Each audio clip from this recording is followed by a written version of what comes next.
وعلیکم ورحمۃ اللہ وبرکاتہ۔ خبروں کے پہلے نشرے کے ساتھ میں ہوں فرزانہ صفدر۔ پہلے پیش خدمت ہیں اس وقت کی اہم سرخیاں۔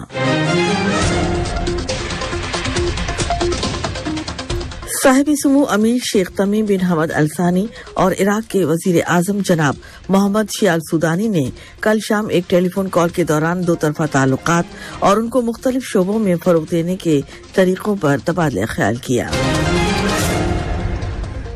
ریاست قطر نے برسلز میں اسلامی تعاون تنظیم OIC کے سفرا کے اجلاس میں شرکت کی۔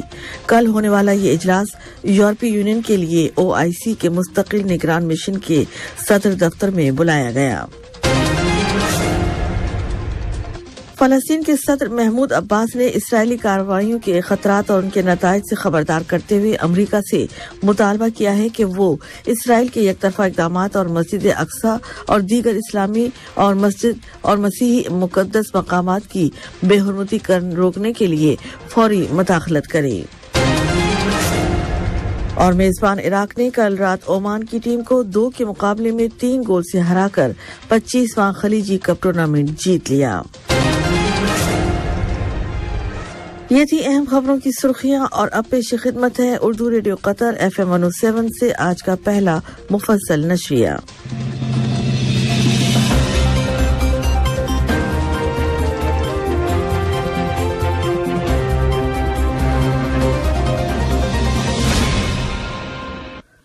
بسم اللہ الرحمن الرحیم۔ صاحب سمو امیر شیخ تمیم بن حمد الثانی اور عراق کے وزیر اعظم جناب محمد شیع السودانی نے کل شام ایک ٹیلی فون کال کے دوران دو طرفہ تعلقات اور ان کو مختلف شعبوں میں فروغ دینے کے طریقوں پر تبادلہ خیال کیا۔ صاحب سمو امیر نے 25ویں خلیجی عرب کپ کی کامیاب میزبانی پر عراقی وزیر اعظم کو مبارکباد پیش کی اور عراق اور عراقی عوام کی خوشحالی اور ترقی کے لیے نیک تمناؤں کا اظہار کیا۔ شورا کونسل کا وفد انسداد دہشت گردی اور پرتشدد انتہا پسندی کی روک تھام اور اس میدان میں افریقی نوجوانوں کا کردار کے موضوع پر منعقدہ اعلیٰ سطحی پارلیمانی کانفرنس میں شرکت کر رہا ہے۔ یہ کانفرنس جمہوریہ ٹوگو کے دارالحکومت لومی میں ہو رہی ہے۔ آج کانفرنس کا دوسرا اور آخری دن ہے۔ یہ کانفرنس شورا کونسل کی سپورٹ اور ٹوگو کی قومی اسمبلی اور افریقی پارلیمانی اتحاد کے تعاون سے اقوام متحدہ کے انسداد دہشت گردی کے دفتر کے زیر اہتمام ہو رہی ہے۔ یہ دفتر دہشت گردی کی روک تھام میں پارلیمانی شراکت سے متعلقہ امور کا ذمہ دار ہے اور اس کا صدر مقام دوحہ ہے۔ نائب وزیر اعظم و وزیر خارجہ شیخ محمد بن عبد الرحمن الثانی کے ساتھ قطر کے دورے پر آئے ہوئے جمہوریہ کینیا کے وزیر خارجہ اور بیرون ملک رہنے والے شہریوں کے امور کے وزیر ڈاکٹر الفریڈ موتوا نے ملاقات کی۔ ملاقات کے دوران ان دونوں ملکوں کے درمیان قائم تعاون کے تعلقات اور ان کو مختلف شعبوں میں فروغ دینے کے وسائل کے علاوہ مشترکہ دلچسپی کے متعدد امور پر تبادلہ خیال کیا گیا۔ وزیر تجارت و صنعت شیخ محمد بن حمد بن قاسم الثانی نے سوئٹزرلینڈ کے شہر ڈیووس میں جاری 53ویں عالمی اقتصادی فورم کے اجلاس میں شرکت کی۔ فورم کا آج آخری دن ہے۔ اس سال فورم کا لوگو ہے بکھری ہوئی دنیا میں باہمی تعاون۔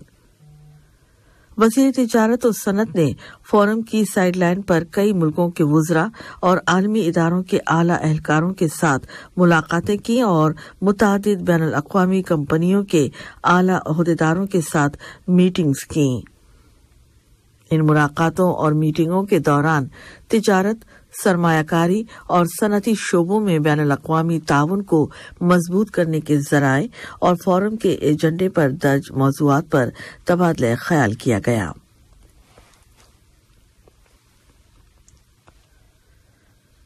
ریاست قطر نے برسلز میں اسلامی تعاون تنظیم OIC کے سفرا کے اجلاس میں شرکت کی۔ کل ہونے والا یہ اجلاس یورپی یونین کے لیے OIC کے مستقل نگران مشن کے صدر دفتر میں بلایا گیا۔ یورپی یونین اور نیٹو کے لیے قطر کے سفیر جناب عبدالعزیز بن احمد المالکی نے اجلاس میں قطر کی نمائندگی کی۔ اجلاس کے دوران قطری سفیر نے کہا کہ مسئلہ فلسطین ابھی تک حل کا منتظر ہے۔ انہوں نے کہا کہ عالمی آئینی قراردادوں پر عمل درآمد نہ ہونے کی وجہ سے قابض انتظامیہ زمینی صورتحال کو منوانے کی پالیسی پر عمل پیرا ہے، جس کے نتیجے میں تنازع کے اصول تبدیل ہو سکتے ہیں اور مستقبل میں عالمی یکجہتی کی شکل بھی بدل سکتی ہے۔ انہوں نے کہا کہ قطر انصاف کے حصول کے لیے پورے طریقے سے فلسطینی عوام کے ساتھ ہے۔ انہوں نے کہا کہ اسرائیل کو پابند کرنا ہوگا کہ وہ فلسطینی اراضی سے غاصبانہ قبضہ ختم کرے۔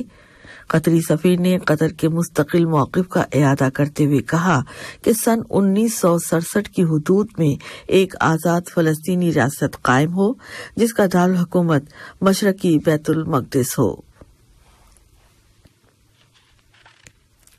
کل جمعرات 19 جنوری سے کتارا میں محاصیل فیسٹیول کا 7واں ایڈیشن شروع ہو گیا ہے، جو 28 جنوری تک جاری رہے گا۔ یہ فیسٹیول کتارا فاؤنڈیشن اور قطری کسان فورم کے تعاون سے لگایا گیا ہے۔ فیسٹیول اگرچہ 28 جنوری کو ختم ہو جائے گا، لیکن اپریل تک تمام ویکینڈز پر سبزی بازار کام کرتا رہے گا۔ یہ فیسٹیول اور ہفتہ وار بازار کتارا کے جنوبی حصے میں لگایا گیا ہے اور صبح 9 بجے سے رات کے 9 بجے تک کھلا رہے گا۔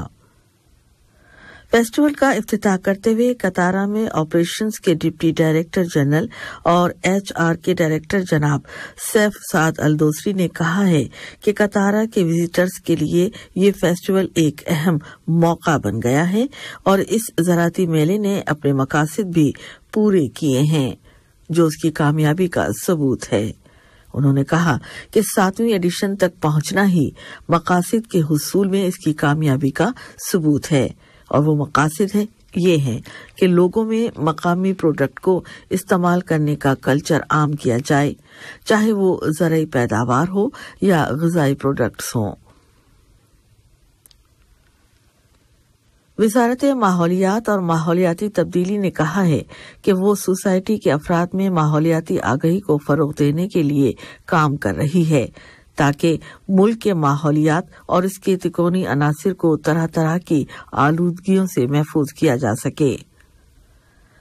بیان میں کہا گیا ہے کہ وزارت ماحولیات وزارت برائے تربیت، تعلیم اور اعلیٰ تعلیم کے ساتھ اس حوالے سے تعاون کر رہی ہے تاکہ اسکولوں میں آگاہی عام کی جا سکے اور طلبہ کو قدرتی ماحولیات میں آبی حیات کی اہمیت سے واقف کرایا جا سکے، تاکہ ماحولیات سے متعلق طلبہ کے رویے میں مثبت تبدیلی آئے، ساتھ ہی ساتھ ان کو ماحولیات کو درپیش خطروں اور ان کی روک تھام کے طریقوں سے بھی آگاہ کیا جائے۔ قطر ٹورازم اور قطر ایئرویز گروپ نے ونٹر ان قطر کی سرگرمیوں اور تفریحی تقریبات کی تفصیلات کا اعلان کر دیا ہے۔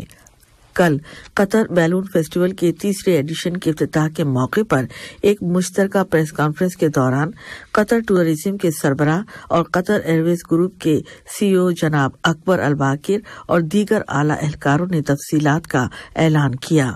انہوں نے کہا کہ فیفا ورلڈ کپ قطر 2022 کے اختتام کے بعد بھی ہم اسی موومنٹ کو سن 2023 میں برقرار رکھنا چاہتے ہیں، اور ہمیں یقین ہے کہ قطر میں ہوابازی اور سیاحت دونوں سیکٹروں کے درمیان تعاون سے فیسٹیولز اور تقریبات پر مشتمل ایک مثالی اور شاندار کیلنڈر تیار ہوگا۔